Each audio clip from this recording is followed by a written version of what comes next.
أعوذ بالله من الشيطان الرجيم بسم الله الرحمن الرحیم کیف یہد اللہ قوما، کیسے ہدایت دے گا اللہ تعالیٰ ایسی قوم کو، کیسے راہ بتلائے گا اللہ ایسی قوم کو کہ کفروا بعد ایمانہم، جنہوں نے کفر کیا اپنے ایمان لانے کے بعد، یعنی مرتدین کا حکم آ رہا ہے، اسلام سے پھر گئے، ایمان لانے کے بعد پھر انہوں نے کفر کیا۔ وشہیدوا، حالانکہ انہوں نے گواہی بھی دی ہے کہ ان الرسول حق، کہ بے شک یہ رسول حق ہیں، نبی علیہ الصلوۃ والسلام برحق ہیں۔ وجاءہم البینات، اور آ گئی ہیں ان کے پاس واضح نشانیاں، آیات، قرآن مجید، احکام۔ واللہ لا یہدی القوم الظالمین، اور اللہ تعالیٰ ظالم قوم کو ہدایت نہیں دیتا۔ اولئک، یہی مرتدین وہ لوگ ہیں، جزاؤہم، جن کا بدلہ یہ ہوگا کہ ان علیہم، کہ بے شک ان پر لعنت اللہ، اللہ کی لعنت ہے، والملائکتی، اور اس کے فرشتوں کی لعنت ہے، والناس اجمعین، اور تمام لوگوں کی ان لوگوں پر لعنت۔ خالدین فیہا، ہمیشہ وہ اس لعنت میں رہیں گے۔ لا یخفف، نہیں تخفیف کی جائے گی، نہیں کم کیا جائے گا، عنہم العذاب، ان لوگوں سے عذاب کو، ولا ہم ینظرون، اور نہ وہ مہلت دیے جائیں گے۔ ہاں، ان کی معافی کی ایک ہی صورت ہے کہ الا الذین تابوا، ہاں مگر وہ لوگ جنہوں نے توبہ کر لیا، من بعد ذالک، اس کے بعد، مرتد ہونے کے بعد پھر اللہ نے ہدایت دے دی، توبہ کر لی، واصلحوا، اور اصلاح کی، یعنی اچھے کام کیے، فإن اللہ غفور الرحیم، بس بے شک اللہ تعالیٰ بخشنے والے ہیں، رحیم ہیں، مہربان ہیں۔ ان الذین کفروا، بے شک وہ لوگ جنہوں نے کفر کیا، بعد ایمانہم، اپنے ایمان لانے کے بعد، ثم ازدادوا کفرا، پھر وہ اپنے کفر میں بڑھتے رہے، لن تقبل توبتہم، ہرگز ان کی توبہ قبول نہیں کی جائے گی، واولئک هم الضالون، یہی وہ لوگ ہیں جو گمراہ ہونے والے ہیں۔ ان الذین کفروا، بے شک وہ لوگ جو عام کافر ہیں، وماتوا، اور وہ مر جاتے ہیں، وہم کفار، اس حال میں کہ وہ کافر ہی ہوتے ہیں، کفر کی حالت میں ہی مرتے ہیں، تو فلن یقبل من احدہم ملء الارض ذہابا، ہرگز نہیں قبول کی جائے گی ان میں سے کسی ایک سے بھی زمین بھر کر سونا، ولو افتدی بھی، اگرچہ وہ اس کا فدیہ دینا چاہے، اللہ کو اپنی جان بچانے کے لیے زمین بھر کر بھی سونا دے تو اللہ کہتے ہیں ہرگز اس کے لیے قبول نہیں کیا جائے گا۔ اولئک لہم عذاب علیم، یہی وہ لوگ ہیں جن کے لیے دردناک عذاب ہے، وما لہم من ناصرین، اور ان کے لیے کوئی مددگار نہیں ہوگا۔ سورہ آل عمران کی 86، 87، 88، 89، 90 اور 91، 6 آیتیں آپ کے سامنے تلاوت ہوئی ہیں، آپ نے اس کا ترجمہ سنا ہے۔ سب سے پہلے ربط آیات ہیں، ان آیتوں کا پچھلی آیتوں سے ربط کیا ہے؟ گزشتہ درس میں اللہ تعالیٰ نے حنیفیت کی تشریح فرمائی، دین حنیف کیا ہے، اور اسلام کی حقانیت کا تذکرہ کیا، اور فرمایا کہ اللہ کے ہاں اسلام کے سوا کوئی دین قابل قبول نہیں ہے، جو کوئی اسلام کے علاوہ کسی دوسرے دین کا طالب ہوگا، اس سے وہ دین، وہ چیز ہرگز قبول نہیں کی جائے گی، اور ایسا شخص ہرگز کامیاب نہیں ہوگا، خاص طور پر آخرت میں تو وہ جہنم کا مستحق ہو کر سراسر نقصان اٹھائے گا۔ اور پیچھے بیان ہوا تھا کہ اللہ نے فرمایا وَمَن يَبْتَغِي، جو لائے گا، جو تلاش کرے گا، غیر الاسلامی، اسلام کے علاوہ کوئی اور دین فلن يقبل منہ، ہرگز اس سے یہ دین قبول نہیں کیا جائے گا۔ وجہ کیا ہے؟ کیونکہ اللہ کے نزدیک سچا دین صرف اسلام ہے۔ اب اس زمانے میں سچا دین اللہ کے ہاں صرف اسلام ہے، لہذا وہی دین مقبول ہوگا جو حضور نبی کریم صلی اللہ علیہ وسلم پر قرآن کی صورت میں نازل ہوا، اور اس کی تشریح میں حضور علیہ السلام نے احادیث کی صورت میں ارشاد فرمایا۔ تو یہ قرآن و سنت جو ہے، قرآن و حدیث جو ہے، یہی اصل دین ہے، جو اس کے علاوہ کسی اور دین کو تلاش کرے گا اللہ کے ہاں وہ قبول نہیں ہوگا۔ اصل میں یہ تخاطب جو ہے اللہ کی طرف سے، یہ یہود و نصارہ کو ہے۔ یہود اور نصارہ نے یہودیت اور عیسائیت کی تبلیغ کے لیے بین الاقوامی طور پر بڑی بڑی سازشیں کی ہیں، اور میں نے کل بیان کیا تھا کہ یہ جو برطانیہ کی حکومت گزری ہے، اس نے تو جو ہے پوری دنیا میں 200 سال تک حکومت کی، اور خصوصاً اہل اسلام کی تذلیل کا کوئی موقع انہوں نے ہاتھ سے نہیں جانے دیا۔ ہماری خلافت عثمانیہ کو انہوں نے ختم کیا، اور جب بر صغیر آزاد ہو گیا اس کے بعد پھر افریقہ کے ممالک بھی آزاد ہونے لگے، فرانس بھی ان سے آزاد ہو گیا، دوسرے ممالک بھی آزاد ہونے شروع ہوئے، تو پھر لوگ دھڑا دھڑ مسلمان ہونے لگے۔ تو ایک ایک مجلس میں سینکڑوں لوگ مسلمان ہوتے تھے، تو یہ چیز انگریز کو گوارا نہیں تھی۔ انہوں نے طرح طرح کے فتنے کھڑے کیے۔ احمد دبیلو یہ مسلمان مبلغ تھے وہاں نائجیریا کے، پھر نائجیریا کا صدر جو تھا وہ اور اس کے وزراء وہ اسلام کو پھیلا رہے تھے، تو ان ظالموں نے ان کو بھی مروا ڈالا، ان کا بھی قتل کیا۔ اور جب لوگوں نے قرآن پڑھنا شروع کیا تو انہوں نے تحریف فی القرآن کا ارتکاب کیا، یعنی قرآن کی ذمہ داری اللہ تعالیٰ نے اٹھائی ہے۔ اللہ کہتے ہیں قرآن میں انا نحن نزلنا الذکر وانا لہ لحافظون، یہ جو قرآن ہم نے نازل کیا ہے اس کو ہم نے ہی نازل کیا اور ہم ہی اس کی حفاظت کرنے والے۔ پہلی جتنی بھی کتابیں ہیں تورات، زبور، انجیل، ان کی حفاظت اللہ نے خود اپنے ذمے نہیں لی، بلکہ علماء کے ان کے لوگوں کے ذمے لگائی، یہود و نصارہ کے ذمے لگائی، ان کے جو علماء تھے، پادری تھے، کہ تم نے اپنی کتابوں کی حفاظت۔ اب انہوں نے اپنی کتابوں کے اندر تحریف کر دی، انہوں نے بدل دیا، جہاں اپنی مرضی کا مسئلہ آتا وہاں وہ اپنی کتاب کو بدل دیتے، وہاں لفظ کی جگہ دوسرا لفظ لکھنا ہوتا تو لفظ لکھ دیتے، پوری آیت بدلنی ہوتی تو آیت بدل دیتے، مفہوم اور معنی بدلنا ہوتا تو مفہوم اور معنی بدل دیتے، آیت کو اسی طرح رہنے دیتے۔ تو یعنی خود انہوں نے اپنی کتابوں کو تباہ کیا۔ لیکن چونکہ قرآن مجید ایک آخری انسان تک کے لیے رہنمائی والی کتاب تھی، اس لیے اللہ تعالیٰ نے اس کو نازل فرمایا اور اس کی حفاظت کا ذمہ بھی اللہ نے خود لیا۔ تو بہرحال انگریز نے اس زمانے میں یہ تحریف شروع کر دی کہ قرآن پاک میں اس نے الفاظ بدلے اور اس طرح کے بڑے خوبصورت انداز میں قرآن طبع کر کے ان کو چھاپ کے مفت تقسیم کیے۔ مثال کے طور پر انہوں نے کیا تبدیلیاں کی، میں ایک ہی تبدیلی آپ کے سامنے رکھتا ہوں، یہ جو ابھی میں نے آیت پڑھی ہے کہ وَمَن يَبْتَغِي غَيْرَ الْإِسْلَامِ، جو اسلام کے غیر، اسلام کے علاوہ کوئی دین لائے گا فَلَن يُقْبَلَ مِنْهُ، اللہ کہتے ہیں ہرگز اس سے قبول نہیں کیا جائے گا۔ اب انہوں نے غیر کا لفظ نئے نسخے سے ہٹا دیا، اب بالکل ترجمہ ہی غلط بن گیا، یعنی وَمَن يَبْتَغِي الْإِسْلَامَ دِينًا فَلَن يُقْبَلَ مِنْهُ یہ بن گیا کہ جو اسلام کو دین بنائے گا وہ ہرگز اس سے قبول نہیں کیا جائے گا۔ یعنی صرف غیرہ کا لفظ ہٹانے سے ترجمہ کہاں سے کہاں چلا گیا۔ تو اس طرح کے انگریزوں نے قرآن چھاپے اور ان میں جگہ جگہ جو ہے تو جو ہے بالکل جہاں معنی الٹ جاتے ہیں، ایمان سے آدمی کفر میں چلا جاتا ہے۔ تو جب یہ بات ناصر مرحوم کے نوٹس میں آئی، اس وقت مصر کا ناصر مرحوم تھا، تو اس نے سختی سے نوٹس دیا اور اس نے اشاعت قرآن کے لیے ایک خصوصی کمیٹی بنائی، جس نے پوری صحت کے ساتھ، پوری ترتیب کے ساتھ بہت بڑی تعداد میں قرآن پاک چھاپے طبع کر کے اس نے پھر تقسیم کیے، اور ساتھ اس نے کہہ دیا کہ اس نسخے کے علاوہ کسی نسخے کا اعتبار نہ کرو، یہ جو گورنمنٹ کی طرف سے شائع کی جا رہا ہے اسی کو پڑھو، باقی سارے نسخے ٹھیک نہیں۔ تو اور پھر اشاعت الاسلام کے لیے اس نے صوت الاسلام کا ایک مستقل ریڈیو اسٹیشن قائم کیا تاکہ لوگ اس کو سنیں اور انگریزوں کی ان چالوں سے واقف ہو جائیں اور ان کا ایمان بچ جائے۔ تو یہ پھر اس کا ایک بڑا کارنامہ ہے، اگرچہ اس نے اپنے زمانے میں بڑی غلطیاں کی ہیں لیکن یہ اس کا بڑا کارنامہ ہے۔ تو بہرحال اللہ تعالیٰ نے اسی لیے قرآن میں فرمایا لا تتخذوا اليهود والنصارى اولیاء، کہ یہودی اور عیسائیوں کو اپنا دوست نہ بناؤ۔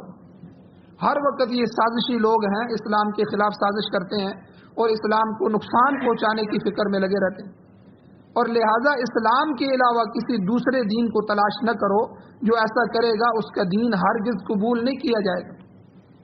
پچھلے درسوں میں سے 2-3 درس پہلے میں نے یہ بات بیان کی کہ حضرت عمر رضی اللہ تعالیٰ عنہ کا ایک دوست تھا، یہ یہودی تھا، تو اب اس نے تورات میں سے اچھی اچھی باتیں نکال کر لکھ کے ان کو دی، تو حضرت عمر آگے حضور کو فرمایا حضور دیکھیں یہ تورات کی باتیں ہیں اور یہ بالکل صاف ستھری اتھینٹک باتیں ہیں۔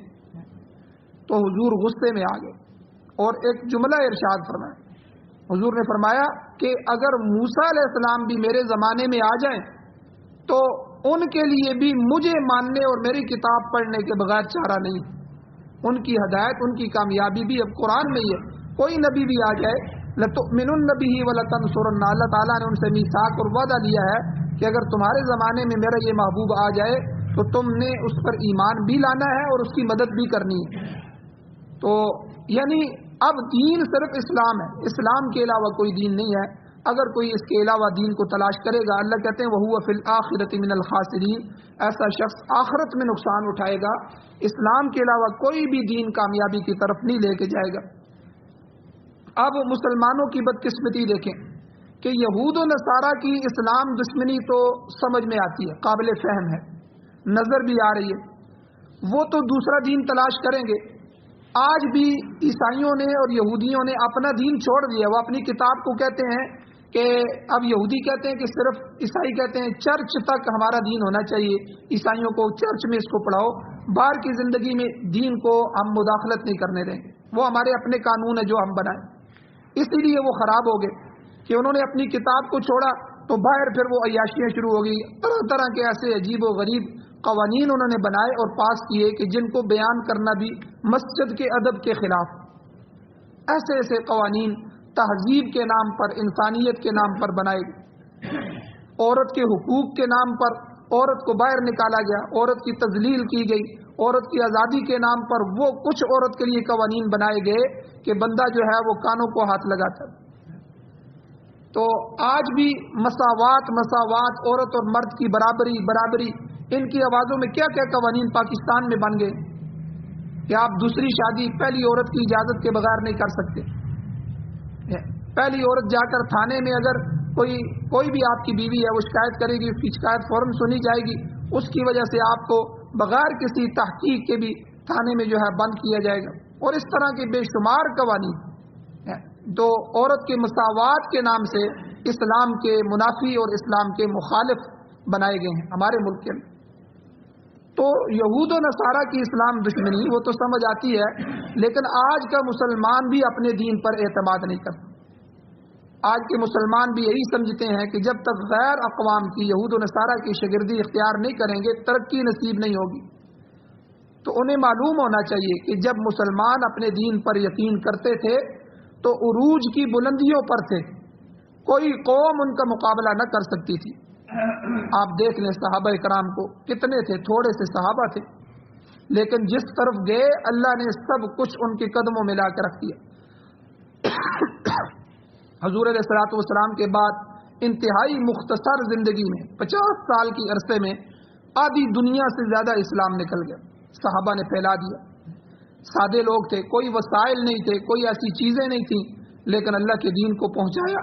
اللہ کے دین پر اعتماد تھا، اللہ نے پھر عروج اور بلندیاں نصیب فرمائی. بلکہ آج کے زمانے میں آپ طالبان کو دیکھ لیں، جنہوں نے صحابہ کا نقشہ سمجھ میں نہیں آتا کہ پوری دنیا مخالف ہے. پوری دنیا اپنے اپنے ٹینک، اپنے اپنے بختر بند گاڑیاں، اپنے اپنی جو ہے وہ سمندروں میں بحری بیڑے لے کر ان کے سر پہ آ کے کھڑی ہوگی. پھر دنیا کا وہ ظلم اور مظالم ان پر ڈھائے گئے کہ جو تاریخ بھی شرما جاتی. لیکن ان سب کے باوجود یہ چند نہتے لوگ غاروں میں سے نکل کر پھر دوبارہ جمع ہوئے اور انہوں نے اللہ کے دین کو پھیلانے کا عزم کیا. اللہ جل شانہ نے پھر ایسا جوڑا کہ وہ دنیا کے 60 کے قریب ممالک دم دبا کے بھاگے، منتیں کرتے ہوئے بھاگے. اور پھر اللہ جل شانہ نے آج ان کو اپنے ملک میں استحکام نصیب فرمایا. آج طالبان دنیا کا وہ واحد ملک ہے جس کا پوری دنیا میں سے کسی کے اوپر قرضہ نہیں ہے. یعنی دنیا میں ہر ممالک دوسرے ملکوں سے یا IMF سے یا ورلڈ بینک سے قرضہ لیتے ہیں. یہ واحد دنیا کا ملک ہے دنیا کے نقشے میں جس کا پوری دنیا کا کوئی قرضہ نہیں. اور ہمارا ڈالر جو ہے وہ 150 روپے کا ہے، ان کا ڈالر ابھی بھی 70 روپے کا ہے. اور اس کے علاوہ اللہ نے اسلام کی بہاریں عطا فرمائی. پچھلے دنوں میں دیکھ رہا تھا کہ ایک بچی اغوا ہوئی تو 3 دنوں کے اندر انہوں نے وہ سارے ڈاکوؤں کو برآمد کیا اور چوک میں لٹکا دیا، عبرت بنا دیا. تو یعنی یہ اللہ جل شانہ جو اللہ کے دین پر اعتماد کرتا ہے، تو آج ہمارے مسلمانوں کا اپنے دین پر اعتماد ہی نہیں رہا.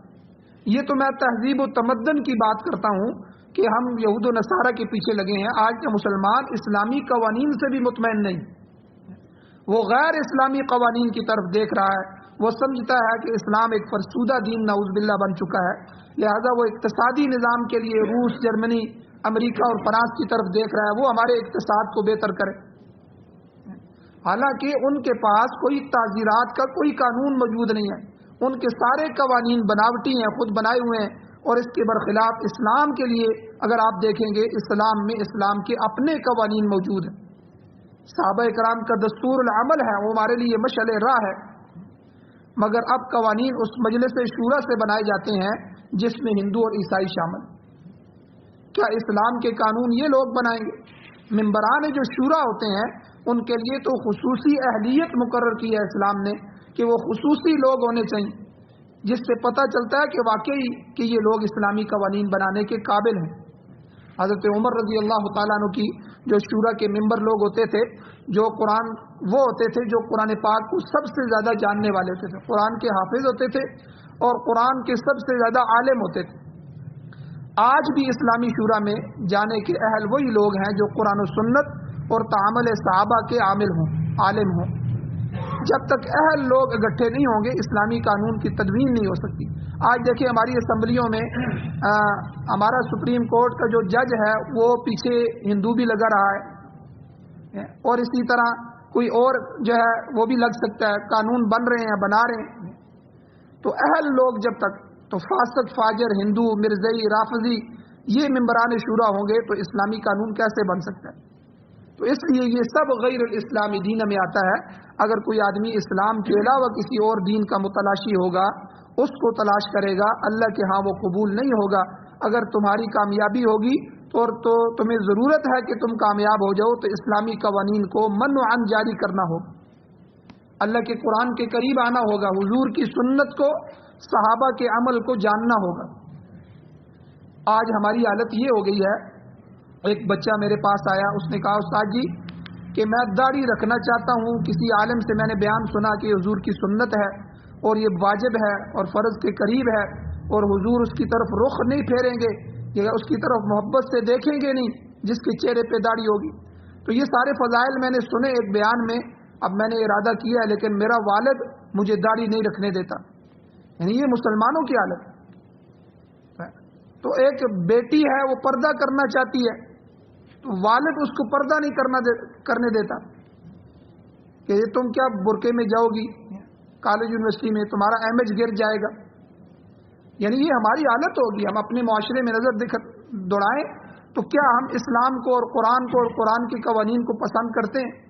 یہ تو کفر کی باتیں ہیں کہ جو آدمی اسلام کو پسند نہیں کرتا، دین کو پسند نہیں کرتا تو وہ کامیاب نہیں ہوگا، ہو سکتا ہے اس کا ایمان بھی ضائع ہو جائے۔ اس لیے علماء کہتے ہیں ایک ہے گناہ کرنا، یہ تو گناہ ہو گیا، اس پر تو سزا ہے، یہ جتنی بھی وعیدیں ہیں۔ ایک ہے گناہ کو حلال سمجھنا، اس کو جائز سمجھنا، اور جو اس کے مقابلے میں سنت ہے اس کا استخفاف کرنا، اس کی توہین کرنا، اس کو کمزور سمجھنا، یہ ایمان کو ضائع کر دیتا ہے۔ ایک آدمی داڑھی نہیں رکھتا تو چلو وہ گناہگار ہے، اللہ آج نہیں تو کل اللہ اس کو توفیق دے دیں گے۔ اگر وہ یہ سمجھتا ہے کہ واقعی یہ مجھے رکھنی چاہیے، پھر بھی گناہ کے اندر مبتلا ہے تو اللہ ایک نہ ایک دن اسے توفیق دے دیں گے۔ لیکن ایک کہتا ہے کہ یہ داڑھی کوئی تھوڑا ہی ضروری ہے، اور یہ علماء ویسے ہی مارتے رہتے ہیں، تو یعنی داڑھی والوں کو پھر ناپسند بھی سمجھتا ہے کہ داڑھی کتنی بری چیز ہے، داڑھی والوں کو، تو اس کو کبھی بھی توفیق بھی نہیں ہوگی اور اس کا ایمان بھی سلب ہو جائے۔ خطرہ ہے کہ موت سے پہلے پہلے اس کا ایمان سلب ہو جائے، اور سب سے قیمتی چیز جو ہمارے پاس ہے وہ ہمارا ایمان ہے۔ اس لیے اللہ اور اس کے رسول کے کسی حکم کا بھی مذاق نہیں اڑانا چاہیے۔ اگر کمزوری ہے اپنی کمزوری کو سمجھ کر گناہ اگر بندہ کر بھی رہا ہے اور شیطان کے شکنجے میں ہے، فی الحال نہیں بچ سکتا، تو اس گناہ کو گناہ سمجھتا رہے اور استغفار کرتا رہے، کوشش کرے کہ وہ گناہ اس کے پلڑے میں باقی نہ رہے۔ تو بہرحال یہاں اللہ نے پچھلی آیتوں میں یہ ضابطہ بیان فرمایا کہ مجھے اپنا دین اتنا محبوب ہے کہ میں اپنے دین کے علاوہ کوئی دین پسند نہیں کروں گا۔ تمہیں اسلام کو ہی اپنے پلڑے میں لانا ہوگا اور حضور کی تقلید کرنی ہوگی، حضور کی سنتوں کو اپنانا ہوگا، اتباع رسول کے علاوہ تمہاری کامیابی نہیں ہے۔ اور ان آیات کے اندر جو آگے بیان ہوئی ہیں، آج کے درس میں اسلام کے بعد پھر کفر کرنے والوں کی مذمت بیان کی گئی۔ یہ پہلا ضابطہ تو کافروں کے لیے، اے کافرو، تم اگر اسلام کو قبول نہیں کرتے ہو، تم کسی غیر دین کو ہی اپنا دین سمجھتے ہو، تو یاد رکھنا یہ عیسائیت، یہودیت، مرزائیت، سکھ، ہندو، بدھ مت، یہ جتنے بھی دین ہیں، یہ تم اگر لے کے آؤ گے تو تمہارا قبول نہیں کیا جائے گا۔ لیکن آج کی آیتوں میں ان لوگوں کے بارے میں ہے کہ جو اسلام قبول کرتے ہیں، پھر کسی لالچ کی وجہ سے یا کسی اور چیز کی وجہ سے اسلام سے پھر جاتے ہیں، مرتد ہو جاتے ہیں۔ مرتدین کا کیا حکم ہے وہ ان آیات میں بیان کیا گیا ہے کہ اللہ تعالیٰ نے فرمایا کہ اللہ تعالیٰ ایسے لوگوں کو ہدایت کی توفیق نہیں دے گا، نہ ہی ان کی توبہ قبول کی جائے گی جو اسلام کو چھوڑ کر دوبارہ کفر کی طرف پھر جاتے ہیں، وہ ہمیشہ جہنم میں رہیں۔ اور یہ بات یاد رکھیں کہ آخرت کا دار و مدار اسلام پر ہے۔ حضرت ابو ہریرہ رضی اللہ تعالیٰ عنہ کی حدیث موجود ہے، ان کے الفاظ اس طرح آتے ہیں کہ حضور نے فرمایا کہ قیامت کے دن مختلف نیکیاں اللہ کے بارگاہ میں پیش ہوں۔ مثلا نماز حاضر ہوگی، نماز عرض کرے گی، اے میرے پروردگار میں آپ کا حکم نماز ہوں۔ اللہ تعالیٰ فرمائیں گے انت علی خیر، تو بہتری پر ہے، یعنی تمہارا بدلہ اچھا ہوگا، جس نے بھی تجھے ادا کیا ہوگا تو اس کو اچھا بدلہ دیا جائے گا۔ پھر حضور نے فرمایا صدقہ آئے گا، اور وہ عرض کرے گا مولا کریم میں صدقہ ہوں۔ اللہ جل شانہ فرمائیں گے تمہارا بدلہ بھی اچھا ہے، تم بھی بہتری پر ہو۔